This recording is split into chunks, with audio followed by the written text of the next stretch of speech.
নমস্কার বন্ধুরা। বাঁকুড়া জেলাতে আইসিডিএস কর্মীর যে বিজ্ঞপ্তি, সেই বিজ্ঞপ্তি সম্পর্কে আমরা আজ এই ভিডিওতে সমস্ত কিছু জানব। আপনারা দেখতে পাচ্ছেন এখানে পাবলিশ ডেট 18/7/2024। এটি বাঁকুড়ার প্রত্যেকটি ব্লকের জন্য এই নোটিশটি পাবলিশ করা হয়েছে। আপনারা এখানে দেখতে পাচ্ছেন বাঁকুড়া 1, বাঁকুড়া 2, বড়জোড়া, ছাতনা, গঙ্গাঝোলাটি, মেজিয়া, ওন্দা, শালতোড়া, খাতড়া, ইনপুর, রান্দিমান, এরকম করে যতগুলি বাঁকুড়ার ব্লক আছে প্রত্যেকটি ব্লকের জন্য আইসিডিএস কর্মী নিয়োগ হচ্ছে। এই কর্মী নিয়োগ সম্পর্কে আমরা এই ভিডিওতে বিস্তারিত জানব। কিভাবে আপনারা অ্যাপ্লাই করবেন, কবে এর জন্য আবেদন করতে পারবেন, কত তারিখে এই আবেদনের প্রক্রিয়া শেষ হচ্ছে, পরীক্ষা কোথায় হবে, পরীক্ষা কীভাবে হবে, পরীক্ষার কত নম্বর থাকবে, যাবতীয় বিষয়ে এই ভিডিওতে বলা থাকবে। এবং আপনারা শেষে দেখতে পাবেন কিভাবে আপনারা ফর্ম ফিল আপ করবেন, তার যাবতীয় তথ্য এই ভিডিওতে দেওয়া হয়েছে। আপনাদের কাছে অনুরোধ, আপনারা ভিডিওটি পুরোটি দেখবেন এবং এরকম আরও ভিডিও পাওয়ার জন্য আমাদের চ্যানেলটি আপনারা সাবস্ক্রাইব করে রাখতে পারেন। এছাড়া বাঁকুড়া জেলা ছাড়াও অন্যান্য জেলাতে যে আইসিডিএস কর্মী নিয়োগ হবে তার বিজ্ঞপ্তি নিয়েও আমরা ভিডিও বানাবো। এখনও পর্যন্ত সেই বিজ্ঞপ্তির নোটিশটি আমাদের কাছে আসেনি। এলেই আপনারা সাবস্ক্রাইব করে রাখলে নোটিফিকেশনের দ্বারা তা কিন্তু জানতে পারবেন।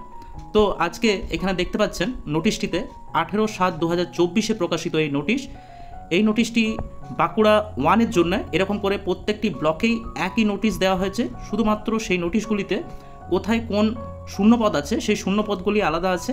বাকি বিজ্ঞপ্তিতে যা বলা হয়েছে সেটি কিন্তু প্রত্যেকটি ব্লকের জন্যই একই। প্রথমেই আমরা দেখব এই নোটিশটিতে উল্লেখ করা মেন বিষয়, সেই মেন বিষয় সম্পর্কে আমরা আজ এই ভিডিওতে আলোচনা করব। যেমন আপনারা দেখতে পাচ্ছেন এই নোটিশটিতে এখানে লেখা আছে, এই কাজে নিযুক্ত ব্যক্তি কোনো মতেই সরকারি কর্মী হিসাবে গণ্য হবে না। অঙ্গনওয়াড়ি সহকারীদের সরকার অনুমোদিত হারে প্রতি মাসে সাম্মানিক ভাতাসহ অতিরিক্ত ভাতা প্রদান করা হবে। অঙ্গনওয়াড়ি সহকারীদের সাম্মানিক ভাতার পরিমাণ মাসিক 2250 টাকা, অতিরিক্ত ভাতার পরিমাণ মাসিক 4550 টাকা। প্রার্থীকে অবশ্যই ভারতীয় নাগরিক হতে হবে। সম্পূর্ণ নিয়োগ প্রক্রিয়াটি পশ্চিমবঙ্গ সরকারের নারী ও শিশু উন্নয়ন ও সমাজ কল্যাণ দপ্তর থেকে বিভিন্ন সময়ে প্রকাশিত নিয়োগ সম্পর্কিত নির্দেশ অনুসারে সম্পাদনা করা হবে। তো এখানে এটি মেন বিষয়। এরপরে আমরা দেখব যে এরপর কিছু আবশ্যিক শর্তাবলী আছে। এই আবশ্যিক শর্তাবলীগুলি আমরা দেখব। প্রার্থীকে অবশ্যই ভারতীয় নাগরিক এবং মহিলা হতে হবে, অর্থাৎ মহিলা ছাড়া কিন্তু আইসিডিএস কর্মীরা কেউ অ্যাপ্লাই করতে পারবেন না এবং সবাইকে কিন্তু ভারতীয় নাগরিক হতে হবে। ন্যূনতম শিক্ষাগত যোগ্যতা কী থাকতে হবে না, 18/7/2024 দিনকে ভিত্তি করে অঙ্গনওয়াড়ি সহায়িকা পদের ক্ষেত্রে ন্যূনতম শিক্ষাগত যোগ্যতা পশ্চিমবঙ্গ সরকার স্বীকৃত বোর্ড ও কাউন্সিল থেকে উচ্চ মাধ্যমিক ও সমতুল্য পরীক্ষায় উত্তীর্ণ হতে হবে, অর্থাৎ উচ্চ মাধ্যমিক এবং সমতুল্য পরীক্ষায় উত্তীর্ণ কিন্তু হতে হবে এই পদে অ্যাপ্লাই করার জন্য। এরপর বয়স সীমা কী দেওয়া আছে, 18/7/2024 তারিখে প্রার্থীকে ন্যূনতম 18 বছর বয়স হতে হবে। অর্থাৎ এই যে ডেট 18/7/2024, এই ডেট পর্যন্ত 18 বছর কিন্তু হতে হবে যারা অ্যাপ্লাই করবেন। 18 বছরের নিচে হলে কিন্তু অ্যাপ্লাই করা যাবে না এবং 35 বছরের বেশি হলেও কিন্তু আপনারা অ্যাপ্লাই করতে পারবেন না। অর্থাৎ যে সকল প্রার্থীর জন্ম 18/7/1989 বা তার পরে এবং 18/7/2006 বা তার আগে হতে হবে। অর্থাৎ প্রার্থীদের 18 থেকে 35 বছরের মধ্যে কিন্তু হতে হবে। এরপর স্থানীয় বাসস্থানের শর্তাবলী। এখানে বলা হচ্ছে অঙ্গনওয়াড়ি সহায়িকা পদের জন্য যে প্রার্থী আবেদন করবেন তাকে কিন্তু অবশ্যই সংশ্লিষ্ট গ্রাম পঞ্চায়েতের স্থায়ী বাসিন্দা হতে হবে। এরপর পরীক্ষা নিয়ে এখানে বলছে, অঙ্গনওয়াড়ি সহায়িকার ক্ষেত্রে সকল আবশ্যিক শর্ত পূরণের সাপেক্ষে যোগ্য প্রার্থী তথা আবেদনকারিণীকে পরীক্ষার মাধ্যমে নির্বাচিত করা হবে। পরীক্ষার পূর্ণমান থাকবে 100 নম্বর। প্রথমে 90 নম্বরের লিখিত পরীক্ষা নেওয়া হবে। লিখিত পরীক্ষা হবে 2 ঘন্টা। লিখিত পরীক্ষায় পাশ করার পর মৌখিক পরীক্ষার জন্য প্রবেশাধিকার পাওয়া যাবে। এই মৌখিক পরীক্ষার জন্য 10 নম্বর থাকবে। অঙ্গনওয়াড়ি সহায়িকা নির্বাচনের ক্ষেত্রে প্রথমে যেভাবে পরীক্ষার যে মার্কস বিভাজন, সেই মার্কস বিভাজন আমরা দেখব। বাংলা ভাষা 150 শব্দের মধ্যে একটি রচনা লিখতে হবে। এই রচনা অষ্টম শ্রেণী মানের কিন্তু হবে, মানে আপনাদের যে কোশ্চেন আসবে সেটি কিন্তু অষ্টম শ্রেণীর মানে হবে। পাটিগণিত থাকবে, সেটিও কিন্তু অষ্টম শ্রেণীর মানের হবে। এই রচনা থাকবে 15 নম্বরের এবং পাটিগণিত থাকবে 20 নম্বরের। এরপরে নিরাপদ রন্ধন পদ্ধতি, জনস্বাস্থ্য ও স্বাস্থ্যবিধির জন্য থাকছে 15 নম্বর, ইংরেজির জন্য থাকবে 20 নম্বর। এগুলো কিন্তু সবগুলি অষ্টম শ্রেণী মানের হবে এবং সাধারণ জ্ঞানের প্রশ্ন থাকবে 20 নম্বর।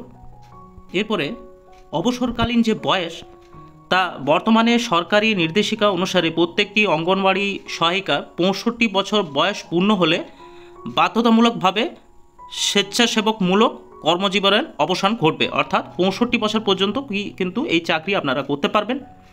এরপরে একটি গুরুত্বপূর্ণ বিষয় যেটি হলো আবেদনপত্র জমা করার তারিখ শুরু হবে 25/7/2024 তারিখ থেকে এবং আবেদনপত্র জমা করার শেষ তারিখ হলো 16/8/2024। এরপরে আবেদনপত্র জমা দেওয়ার সময় কখন? সময় হলো দুপুর 12টা থেকে 3টে পর্যন্ত। এরপরে আপনারা যেখানে আবেদন করবেন, এটি যেমন বাঁকুড়া 1-এর জন্য, এরকম প্রত্যেকটি ব্লকের জন্য আলাদা আলাদা আবেদনপত্র জমা নেওয়ার স্থান থাকবে। আপনারা কিন্তু প্রত্যেকটি ব্লকের যে নোটিশটি সেটি কিন্তু আলাদা করে আপনারা ডাউনলোড করে নেবেন, যেটি বাঁকুড়ার যে ওয়েবসাইট সেখানে থেকে কিন্তু আপনারা পেয়ে যাবেন। এখানে লেখা আছে যে www.bankura.gov.in যে ওয়েবসাইট, সেখানে কিন্তু আপনারা প্রত্যেকটি ব্লকের জন্য যে আলাদা আলাদা নোটিশ সেটি কিন্তু পেয়ে যাবেন এবং সেটি কিন্তু অবশ্যই আপনারা যে ব্লকের অন্তর্গত বা যে ব্লকের জন্য আপনারা অ্যাপ্লাই করছেন সেটি কিন্তু অবশ্যই পুরো নোটিশটি আপনারা ভালো করে পড়ে নেবেন। সেখানে কিন্তু আপনাদের লেখা থাকবে কোথায় আপনারা জমা করবেন এই অ্যাপ্লিকেশন ফর্মটি। এরপর আমরা দেখব আপনাদের এই আবেদন করার সময়তে কি কি লাগবে। আপনাদের লাগবে 3 কপি ছবি লাগবে, তার মধ্যে একটি কিন্তু আবেদনপত্রের যে নির্দিষ্ট জায়গা আছে ছবি, সেখানে কিন্তু আপনারা আঠা দিয়ে সেঁটে দেবেন। তারপরে আপনারা যে আবেদনপত্রটি সেটি কিন্তু যথাযথভাবে পূরণ করতে হবে। এই পূরণের জন্য নীল বা কালো কালিতে আপনারা সেইখানে পূরণ করতে পারেন এবং সেইখানে পূরণ করার পর সইটি কিন্তু আপনারা স্পষ্টভাবে করবেন, যেটি নিচে লেখা থাকবে। বয়সের প্রমাণপত্র লাগবে, উচ্চ মাধ্যমিক পাশের যে সার্টিফিকেট সেটিও কিন্তু লাগবে, মার্কশিট লাগবে এবং আপনারা যে স্থায়ী বাসিন্দা যেখানের জন্য অ্যাপ্লাই করছেন তার একটি প্রমাণপত্র লাগবে। এবং অ্যাপ্লাই হয়ে যাওয়ার পর আপনারা যখন অ্যাডমিট পাবেন সেটি কিন্তু ডাকযোগে বা সরাসরি হাতেও পেতে পারেন, এমনটাই কিন্তু এই নোটিশে লেখা আছে। লিখিত পরীক্ষার যে তারিখ, সময় বা স্থান পরবর্তীকালে জানানো হবে, এর জন্য আপনারা আমাদের চ্যানেলটি সাবস্ক্রাইব করে রাখতে পারেন। পরবর্তী যখন এ নিয়ে কোনো নোটিশ আসবে তা কিন্তু আমরা ভিডিওর দ্বারা সেটি তুলে ধরব। এরপরে দেখব মৌখিক পরীক্ষার জন্য কি কি থাকবে।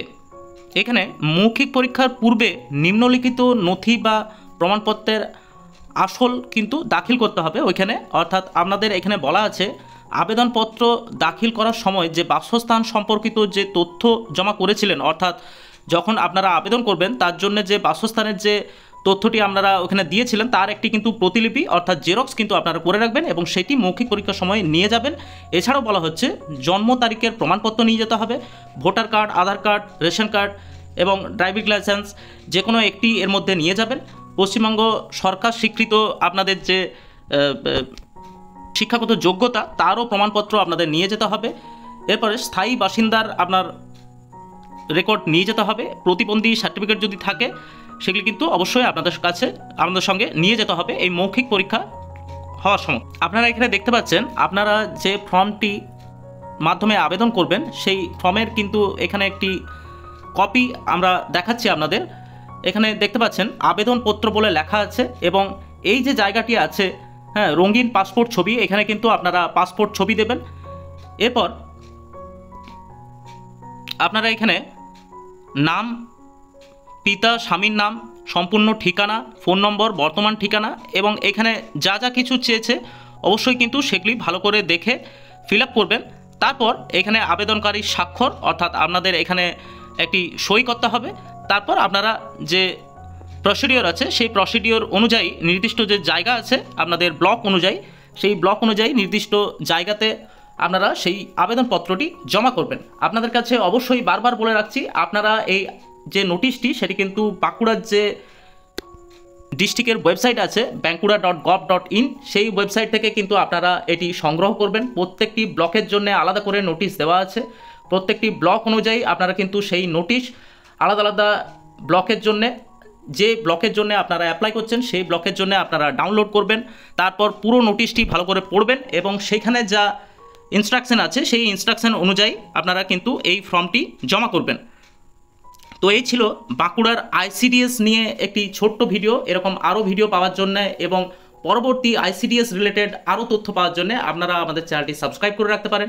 নমস্কার, আপনাদের সকলকে পুরো ভিডিওটি দেখার জন্য ধন্যবাদ।